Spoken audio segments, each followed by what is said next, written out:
Sa sarudang lugar na matiwasay, asin na may sarong kastilyo, asin na may naka-star da mga tugang na sarong hadi. Ining hadi na ini na naka-star duman sa kahadian, medyo nagkakaedad na. Mga 80 labi na daan sa iyang edad. Medyo pinangruluyahan na da sa buhay, asin namamati niya na da mga pangga na garo oras na. Kaya bago da siya bawianin buhay so hadi, inapod niya da so sa iyang tulong mga aki. Takon papamanahan kayo.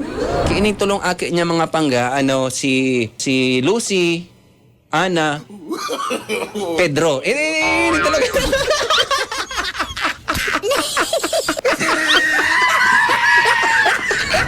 Ngunyan, kang pinaapod na kan mahal na hadian sa yang mga aki, nagtaram ang mahal na hadi. Sabi niya, mga aki ko, por dahil haranina ang katapusan.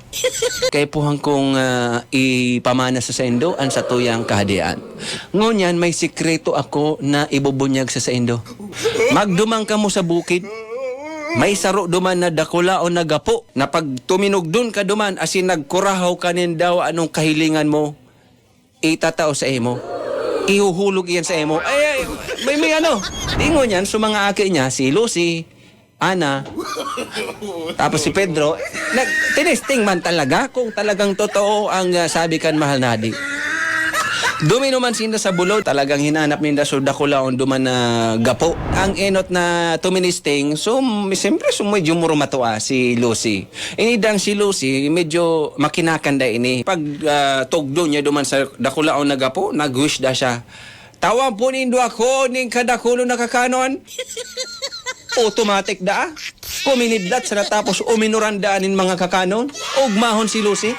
Ngunyan, siyempre basog-basog na. Tuministing naman susumunod si Ana. Si Ana naman ang sunod.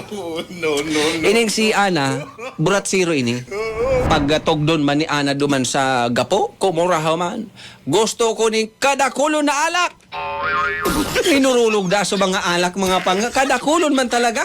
Ininom-inom na ni Ana. Napadakol lagay so inom na alak ni Ana. Yaon pa siya duman ng katog doon sa may gapo, napaihi da siya duman. No. Ang ngunyan, pang ultimong nag-wish, siyempre si Bunso, si Pedro. Baga anong kadimalasan daw ni Pedro mga tuga. Tapag tugdo niya da duman sa gapo, isa kataga nag-irihi nga ni duman si Ana. Napadali nas da duman, napahal nas da duman si Pedro duman sa gapo, napakurahaw da siya, ay ihi. Uminora da.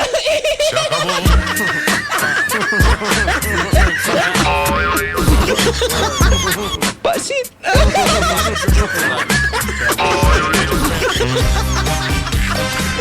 Ngunyan, yun na ito, duman na den ng istorya, inapod na kan mahal na hadi, so tulo niyang mga aki, nagkurahaw na sumahal na hadi. Lucy! No. Ana! Pedro! Inalapod na, naguruling na sinda. As in, duman nagpo ng alamat, kan tulong magturog.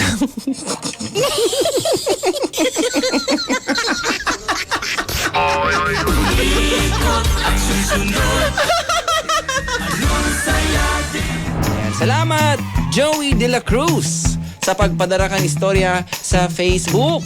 Pagiramdam ini po istorya sa nakat, hang isip, imbento, ano man ang pagkakaparehas, sa bagay, lugar, pangyari o pangaran, di nanganghulugan na totoo kung may kaparehas. Ini po imbento sa naday po sinasadya. Alright?